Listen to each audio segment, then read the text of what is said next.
एक बहुत बड़ा और घना जंगल था, जहाँ सभी जानवर एक दूसरे के साथ बहुत प्यार से रहा करते थे। उस जंगल के बीच एक बहुत बड़ा और सुंदर तालाब था। उस तालाब में ही उस जंगल के सभी जानवर पानी पीने आते थे। उस तालाब में एक मगरमच्छ रहता था। तालाब के चारों ओर बहुत सारे फलों के पेड़ लगे हुए थे। उन पेड़ों पर एक बंदर रहता था। बंदर और मगरमच्छ एक दूसरे के बहुत अच्छे दोस्त थे। बंदर पेड़ से मीठे और स्वादिष्ट फल खाता था और साथ ही अपने दोस्त मगरमच्छ को भी देता था। बंदर अपने दोस्त मगरमच्छ का खास ख्याल रखता और मगरमच्छ भी उसे अपनी पीठ पर बैठाकर पूरे तालाब में घुमाता था। दिन निकलते गए और दोनों की दोस्ती गहरी होती गई।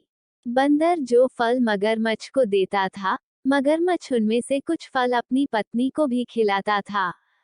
दोनों फलों को बड़े ही चाव से खाते थे।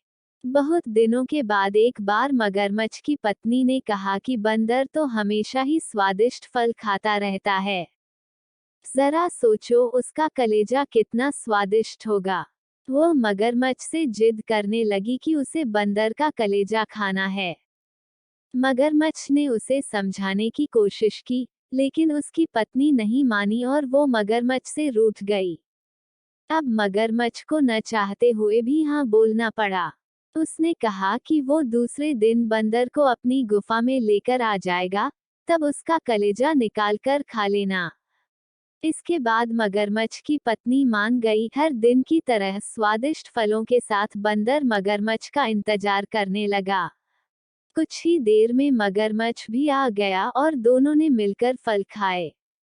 मगरमच्छ बोला कि दोस्त, आज तुम्हारी भाभी तुमसे मिलना चाहती है। चलो, तालाब की दूसरी ओर मेरा घर है, आज वहां चलते हैं। बंदर झट से मान गया और उछलकर मगरमच्छ की पीठ पर बैठ गया। मगरमच्छ उसे लेकर अपनी गुफा की ओर बढ़ने लगा। जैसे ही दोनों तालाब के बीच पहुंचे, तब मगरमच्छ ने कहा कि मित्र, आज तुम्हारी भाभी की इच्छा है कि वो तुम्हारा कलेजा खाए।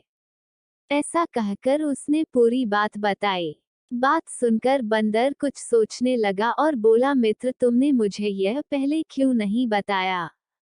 मगरमच्छ ने पूछा, क्यों मित्र, क्या हो गया?